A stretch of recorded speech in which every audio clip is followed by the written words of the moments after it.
அனைவருக்கும் வணக்கம். சுவிஸ் பயணம் பற்றிய மற்றொரு வீடியோவிற்கு வரவேற்கிறேன். இன்றைய எபிசோடில் பயனுள்ள சுவிஸ் பயண குறிப்புகள் மற்றும் ஹேக்களை பார்ப்போம். நீங்கள் முதல் முறையாக வருகை தருபவராக இருந்தால் சப்ஸ்கிரைப் பட்டனை கிளிக் செய்து சேனலின் உடனடி அறிவிப்புகள் மற்றும் பலவற்றை பெற அந்த பெல் ஐகானை ரிங் செய்ய மறக்காதீர்கள். உலகின் மிகவும் விலை உயர்ந்த நாடுகளில் ஒன்றை நீங்கள் பயணிக்கப் போகிறீர்கள் என்பதை நினைவில் கொள்ளுங்கள். எல்லாமே அதிக விலை. ஆம், நீங்கள் எத்தனை பட்ஜெட் உதவிக்குறிப்புகளை பயன்படுத்தினாலும் மற்ற நாடுகளை விட நீங்கள் எதிர்பார்ப்பதை விட விலை அதிகமாகத்தான் இருக்கும். சுவிட்சர்லாந்திற்கான உங்கள் பயணத் திட்டத்தை திட்டமிடும் போது இதை கவனத்தில் கொள்ளுங்கள். பரப்பளவில் சிறிய அளவு இருந்த போதிலும் சுவிட்சர்லாந்தின் சொந்த நாணயமான சுவிஸ் பிராங்க் யூரோவிலிருந்து வேறுபட்டது. ஒரு சில இடங்கள் யூரோக்களை ஏற்கலாம் என்றாலும் கன்வர்சன் ரேட் பொதுவாக அதிகமாக இருக்கும். சுவிட்சர்லாந்து முக்கியமாக ரொக்கமில்லா சமூகமாக உள்ளது. தோராயமாக 99% பரிவர்த்தனைகள் பணமில்லாதவை. பணத்தை எடுத்துச் செல்ல வேண்டிய அவசியமில்லை. அதற்கு பதிலாக ப்ரீபெய்ட் கார்டுகள் அல்லது கிரெடிட் கார்டுகளை தேர்வு செய்யவும். இருப்பினும் கிரெடிட் கார்டுகளில் எச்சரிக்கையாக இருக்கவும், ஏனெனில் அவை கன்வர்சன் ரேட் பொதுவாக 1% முதல் 3% வரை இருக்கும். அமெரிக்கன் எக்ஸ்பிரஸ் கார்டுகள் அதிக இடங்களில் ஏற்றுக்கொள்ளப்படவில்லை என்பது குறிப்பிடத்தக்கது. உங்கள் கிரெடிட் கார்டை பயன்படுத்துவதற்கு முன் உங்கள் ஸ்டேட்மெண்டில் எதிர்பாராத கட்டணங்களை தவிர்க்க உங்கள் சேவை வழங்குநரை தொடர்பு கொள்ளவும். தனிப்பட்ட முறையில் வைஸ் ப்ரீபெய்ட் கார்டுகளின் குறைந்த மாற்று விகிதங்கள் காரணமாக சாதகமாக இருப்பதாக நான் கருதுகிறேன். கூடுதலாக சுவிட்சர்லாந்து கான்டாக்ட்லெஸ் பேமெண்ட்களை பரவலாக ஏற்றுக்கொள்கிறது. உங்கள் கார்டை ஆப்பிள் பே அல்லது கூகுள் பே உடன் இணைக்கலாம். பெரும்பாலான நிறுவனங்களில் டேப் செய்யலாம்.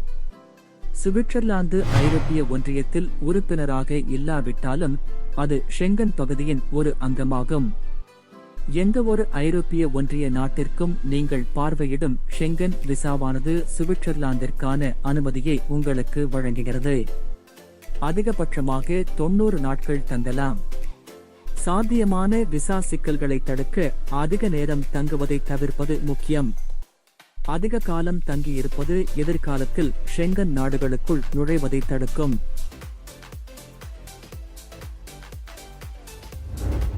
உங்கள் பாஸ்போர்ட் குறைந்தபட்ச செல்லுபடியாகும் காலம் குறைந்தபட்சம் 6 மாதங்கள் என்பதை உறுதிப்படுத்தவும். நீங்கள் அமெரிக்க பாஸ்போர்ட் வைத்திருந்தால் விசா தேவைகளில் இருந்து விலக்கு அளிக்கப்படுவீர்கள். மேலும் நீங்கள் தங்கியிருக்கும் கால அளவு குறித்து வரையறுக்கப்பட்ட வரம்புகள் எதுவும் இல்லை. இருப்பினும் சட்டங்கள் மற்றும் விதிமுறைகள் எப்போது வேண்டுமானாலும் மாறலாம் என்பதால் இமிகிரேஷன் வெப்சைட்டை தவறாமல் பார்ப்பது நல்லது. உங்கள் சுவிஸ் பயணத்திற்கான இன்றியமையாத ஒன்றாக SBB ஆப் இருக்கும். சுவிட்சர்லாந்து முழுவதிலும் உள்ள உங்கள் போக்குவரத்து தேவைகளை பூர்த்தி செய்யும் ஆல் இன் ஒன் பயணத் துணை. கூடுதலாக மீட்டியோ ஆப் நம்பகமான வானிலை முன்னறிவிப்பை வழங்குகிறது. மொபைல்களில் காட்டப்படும் வானிலை அறிவிப்புகள் நம்பகமானதாக இருக்காது என்பதை நினைவில் கொள்ளவும். எனவே துல்லியமான தகவலுக்கு மீட்டியோ ஆப் பயன்படுத்துவது பரிந்துரைக்கப்படுகிறது. வானிலை தொடர்பான விரிவான தகவல்களுக்கு மீட்டியோ சுவிஸ் வெப்சைட்டையும் நீங்கள் பார்க்கலாம். சுவிஸ் வானிலை கணிக்க முடியாததாக இருக்கும். உங்கள் வருகைக்கு உற்சாகத்தை சேர்க்கும். மிக அழகான நாடுகளில் ஒன்றை அனுபவிக்கும் விலை இந்த மாறுபாட்டுடன் வருகிறது. அருங்காட்சியகங்கள், தேவாலயங்கள் அல்லது பிற இன்டோர் பிளான்கள் வைத்திருப்பது புத்திசாலித்தனமானது. மோசமான வானிலையின் போது உங்களுக்கு மாற்று வழிகள் இருப்பதை உறுதி செய்யவும். சுவிட்சர்லாந்திற்கு செல்ல சிறந்த நேரம் எப்போது நீங்கள் கேட்கிறீர்களா? நகைச்சுவையாக சொல்ல போனால் எப்போதும் இல்லை என்று கூறலாம். ஆனால் சீரியஸாக கோடை காலத்தில் சிறந்த நேரம். சுவிட்சர்லாந்து நீண்ட நாட்கள், குறிப்பாக ஜூன் மாதத்தில் கோடையின் போது சரியான காலம். இந்த காலகட்டத்தில் வசந்த காலத்தின் பிற்பகுதியிலிருந்து கோடையின் ஆரம்பம் வரை நாடு அதிக பகல் நேரத்தை பெறுகிறது. பகல் நீளமானது, இரவுகள் குறுகியது. வெளிப்புற நடவடிக்கைகள் மற்றும் சுற்றுவதற்கு அதிக பகல் வெளிச்சத்தை வழங்குகிறது. கிறிஸ்துமஸ் சந்தைகளை அனுபவிப்பதிலோ அல்லது குளிர்கால சாகசங்களில் ஈடுபடுவதிலோ உங்களுக்கு குறிப்பிட்ட ஆர்வம் இல்லை என்றால் குளிர்காலத்தை தவிர மற்ற பருவங்களில் உங்கள் வருகையை திட்டமிடுங்கள். ஒவ்வொரு மாதமும் சுவிஸ் அழகின் தனித்துவமான சுவையை வெளிப்படுத்துகிறது. எனவே ஆண்டின் எந்த நாளிலும் உங்கள் வருகையை திட்டமிடலாம்.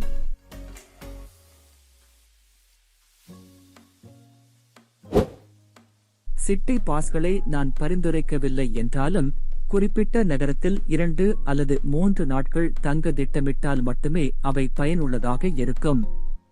நீங்கள் சுவிட்சர்லாந்தில் உள்ள பல நகரங்களுக்கு பயணிப்பீர்கள் என்பதை கருத்தில் கொண்டு பாஸ்களுக்கு தனிப்பட்ட நகர இணையதளங்களை சரிபார்க்க வேண்டியது அவசியம்.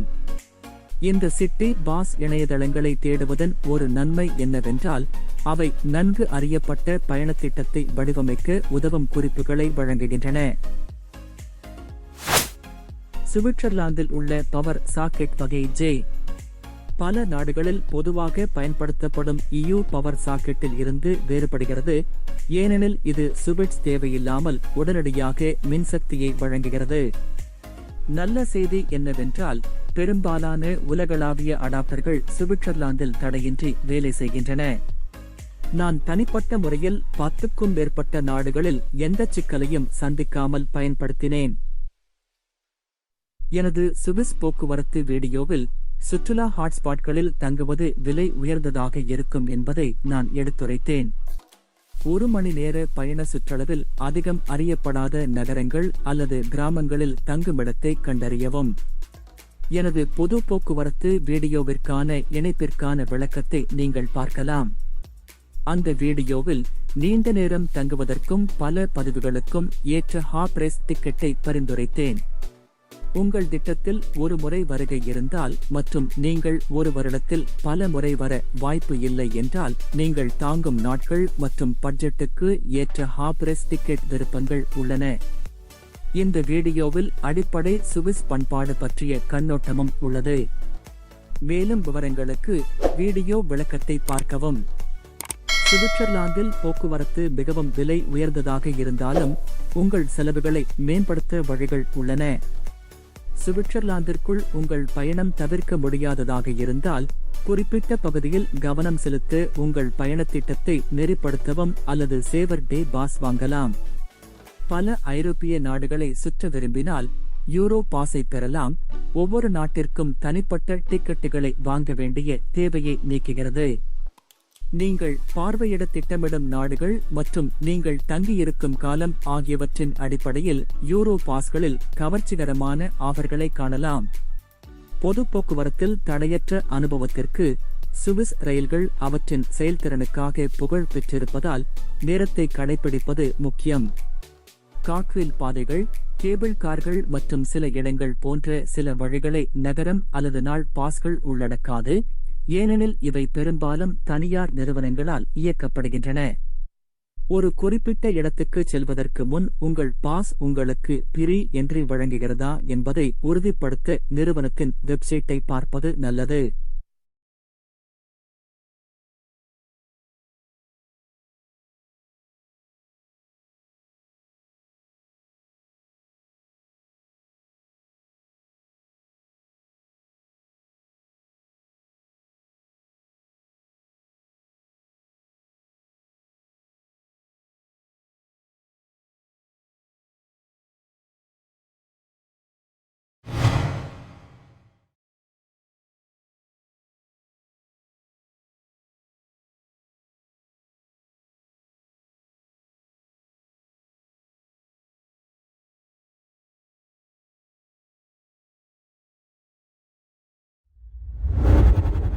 சுவிட்சர்லாந்தில் பல சுற்றுலாத்தலங்கள் வெப்கேம் சேவைகளை வழங்குகின்றன, உண்மையான தளத்திலிருந்து நேரடி ஸ்ட்ரீமிங்கை வழங்குகின்றன. வானிலை நிலைமைகளை துல்லியமாக மதிப்பிட மீட்டியோ ஆப் மற்றும் வெப்கேம் காட்சிகளை பயன்படுத்தவும். உங்கள் வருகையை திட்டமிடும்போது யூடியூப் வீடியோக்களை மட்டும் நம்ப வேண்டாம். பெரும்பாலான சுற்றுலாத்தலங்களுக்கு வெப்சைட்கள் இருப்பதால் உங்கள் சொந்த ஆராய்ச்சியை நடத்துங்கள். வருகைக்கு முன் திறப்பு நேரங்கள், என்ட்ரி பீஸ் மற்றும் ஓப்பனிங் ஹவர்ஸ் பிற அவசியமான தகவல்களை சரிபார்க்கவும். சுவிட்சர்லாந்தில் வெளியே சாப்பிடுவது விலை அதிகமாக இருக்கும், மேலும் டிப்பிங் என்பது பரவலாக இல்லை என்பதை கவனத்தில் கொள்ள வேண்டும். சில இடங்களில் டிப்ஸ்களுக்கான ஒரு குறிப்பிட்ட கிண்ணம் இருக்கலாம், ஆனால் அது விதிமுறை அல்ல. செலவை குறைக்க கிச்சனுடன் இருக்கும் ஹோட்டல் ரூம்களை தேர்வு செய்யவும். இது மிக்ரோஸ், லிடல், ஆல்டி அல்லது டென்னர் போன்ற கடைகளிலிருந்து எளிதாக சமைக்க உதவும் பொருள்களை வாங்கலாம். மிக்ரோஸ் மற்றும் கூப்பை விட மிகவும் குறைந்த விலையில் இருப்பதால் டென்னர், ஆல்டி மற்றும் லிடலை நான் விரும்புகிறேன். கிச்சன் கொண்ட ரூம்களில் நீங்கள் தங்கினால் நூடுல்ஸ் போன்ற விரைவான உணவுகளை எளிதாக தயாரிக்கலாம் மற்றும் இதற்கு சுமார் 5 சுவிஸ் ஃபிராங்க் செலவாகிறது. மாறாக, வெளியே உணவு சாப்பிட சுமார் 30 சுவிஸ் ஃபிராங்க் செலவாகும். உங்கள் வெகேஷனில் சமைக்க விரும்பவில்லை என்பதை நான் புரிந்து கொள்கிறேன்.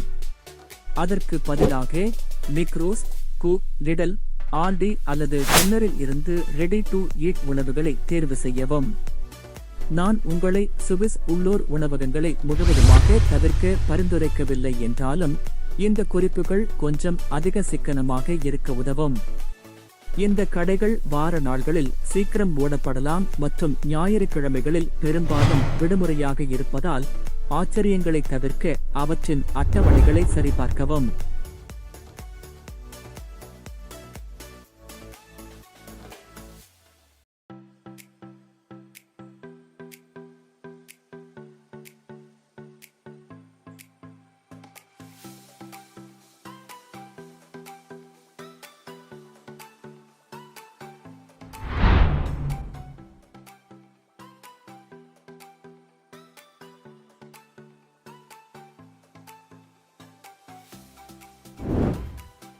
பல்வேறு கேபாப் கடைகள் சிக்கனமான தேர்வாக அமையும். இவை வசதியான ஆந்திகோ உணவுகள் அல்லது உட்கார்ந்து சாப்பிடும் வசதிகளை வழங்குகின்றன. தனிப்பட்ட முறையில் இந்த விருப்பத்தை மதிய உணவுக்கு ஏற்றதாக கண்டறிந்தேன். மேலும் சுவிஸ் உள்ளூர் உணவகங்களை விட மேக்டொனால்ட்ஸ், பர்கர் கிங் மற்றும் KFC போன்றவை சற்று விலை குறைவாக இருக்கும். சுவிட்சர்லாந்தில் உலகின் சில மிகச் சுத்தமான குடிநீர் உள்ளது. பெரும்பாலான இடங்களில் குழாய் நீர் குடிக்கலாம். இருப்பினும் சில பகுதிகளில் குடிக்க முடியாத தண்ணீர் இருப்பதை குறிக்கும் அறிகுறிகளை கவனிக்கவும். நான் தனிப்பட்ட முறையில் சுவிட்சர்லாந்தில் சமைப்பதற்கும் குடிப்பதற்கும் குழாய் நீரை பயன்படுத்தி வருகிறேன்.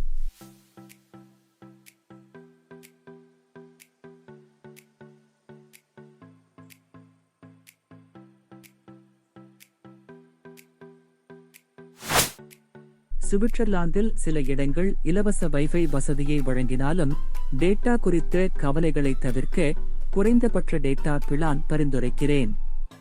உங்கள் தங்கும் கால அளவை பொறுத்து உள்ளூர் சிம் கார்டை வாங்குவது பற்றியும் சிந்திக்கலாம். ஆன்லைன் உணவு ஆர்டர்களுக்கு ஃபுட்நவ் மற்றும் ஜஸ்ட் ஈட் CH போன்ற தளங்களை ஆராயலாம்.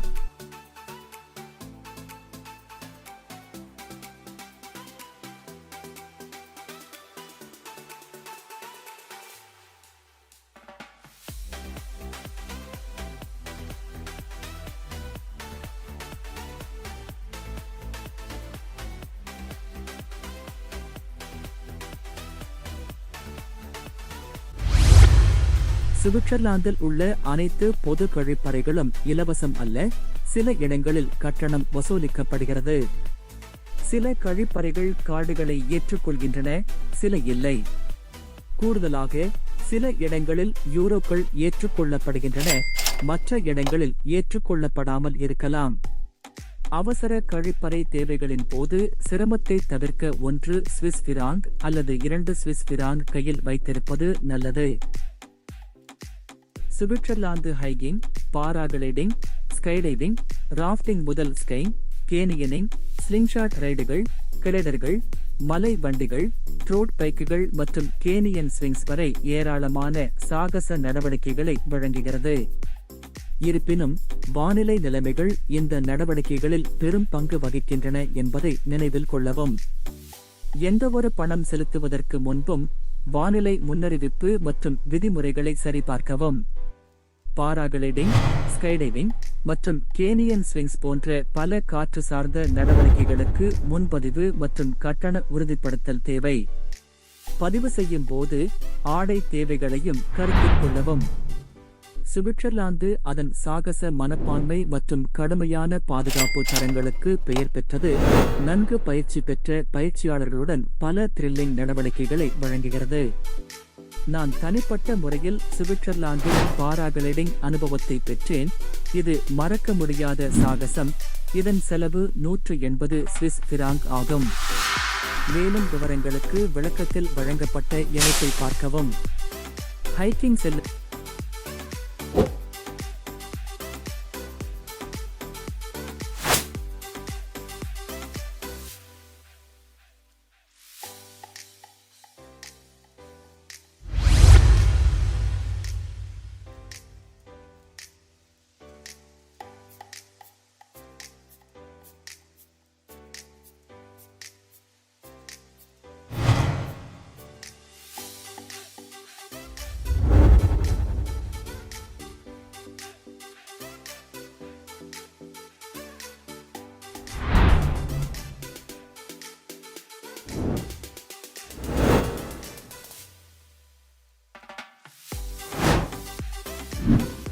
போது எச்சரிக்கையாக இருங்கள், ஏனெனில் பல பாதைகள் தனிமைப்படுத்தப்பட்டவை, நெட்வொர்க் கவரேஜ் இல்லை மற்றும் பாதை அடையாளங்கள் புரிந்து கொள்வது கடினமாக இருக்கலாம்.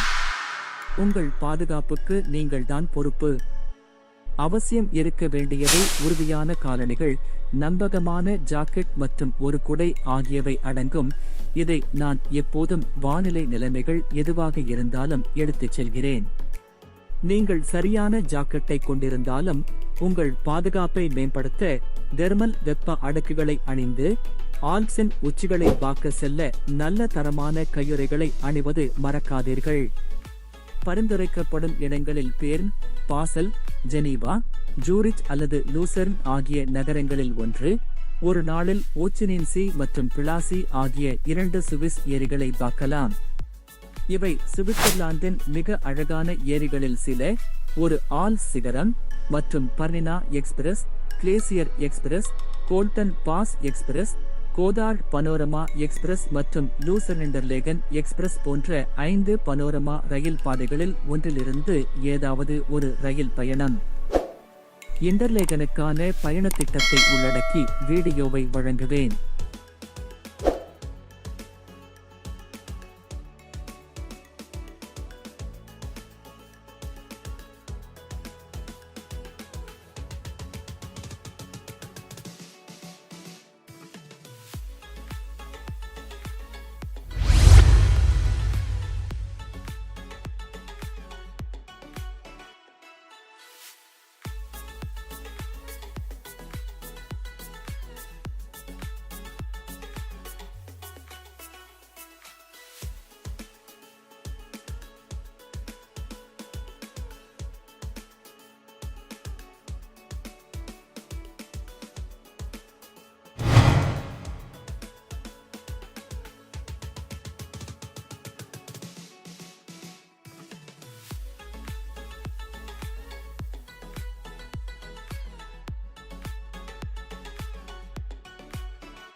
லூசர்னிடர்லேகன் அதிகம் அங்கீகரிக்கப்படவில்லை மற்றும் குறைத்து மதிப்பிடப்படுகிறது.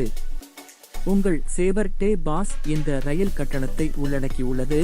மற்ற 4 ரயில்களைப் போலவே இதற்கு தனி டிக்கெட் எடுக்க வேண்டிய அவசியமில்லை. உங்கள் சேவர் டே பாஸின் முழு பயன்பாட்டை அறிந்து கொள்ளுங்கள். ரிகி குளம் என்ற சிகரத்திற்கு காக்வில் சக்கர ரயில் பயணத்தை மேற்கொள்ளுங்கள். கூடுதல் டிக்கெட் தேவை இல்லாமல் சேவர் டே பாஸ் இந்த காக்வில் சக்கர ரயிலின் செலவை உள்ளடக்கியது. தடையற்ற மற்றும் செலவு செயல்பாடு மிக்க அனுபவத்தை உறுதி செய்கிறது. உம்புச்சை தவிர்க்கவும், அது மிகவும் விலை உயர்ந்தது. எல்லாவற்றையும் உள்ளடக்க குறைந்தது 2 நாட்கள் தேவை. பயண நேரம் அதிகம் ஆகும்.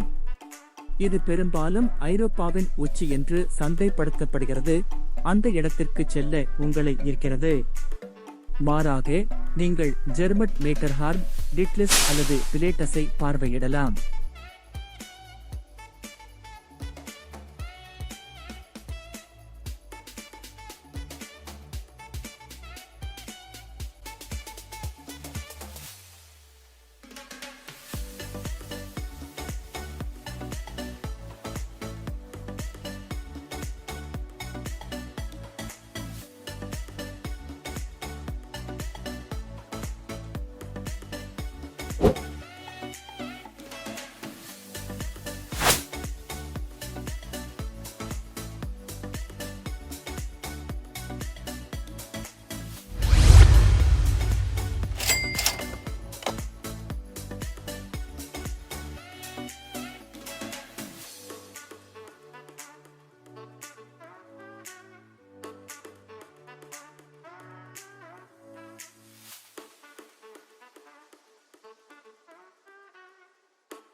டிட்லிஸ் பல இந்திய மற்றும் தமிழ் திரைப்படங்களை படமாக்குவதற்கு விருப்பமான இடமாக இருந்து வருகிறது. அவற்றின் வசீகரிக்கும் பாடல்கள். ஒரு சுற்றுலா பயணியாக சுவிட்சர்லாந்திற்கு 4 நாள் பயணத்திற்கான பட்ஜெட்டின் முக்கிய அம்சத்தை பார்ப்போம். இந்த பட்ஜெட் மதிப்பீடு ஒரு நபரை 4 நாட்களுக்கு அடிப்படையாக கொண்டது மற்றும் ஒரு இந்திய பயணிக்கான சுற்றுப்பயண விமான கட்டணம் மற்றும் விசா கட்டணங்களை உள்ளடக்கியது. அத்தகைய பயணத்திற்கான தோராயமான செலவு ஏறக்குறைய 2,50,000 ஆகும். டிக்கெட் மற்றும் விசா செலவுகள் இதில் அடங்கும். இந்த எண்ணிக்கை பட்ஜெட் நோக்கங்களுக்காக மட்டுமே என்பதை கவனத்தில் கொள்ள வேண்டியது அவசியம். மேலும் நீங்கள் பார்வையிடும் இடங்கள், நீங்கள் தேர்ந்தெடுக்கும் தங்குமிடம் மற்றும் உங்கள் உணவு விருப்பத் தேர்வுகள் போன்ற காரணிகளை பொறுத்து உண்மையான செலவுகள் மாறுபடலாம். இதோ ஒரு பயனுள்ள உதவிக்குறிப்பு. வார மிட்வீக் விமானங்கள், குறிப்பாக புதன்கிழமைகளில், அதிக பட்ஜெட்டுக்கு ஏற்றதாக இருக்கும். சுவிட்சர்லாந்தில் 3 விமான நிலையங்கள் உள்ளன. சூரிஸ், ஜெனிவா மற்றும் பாசல். பாசல் பிரான்ஸ், ஜெர்மனி மற்றும் சுவிட்சர்லாந்திற்கான பொதுவான விமான நிலையமாக செயல்படுகிறது.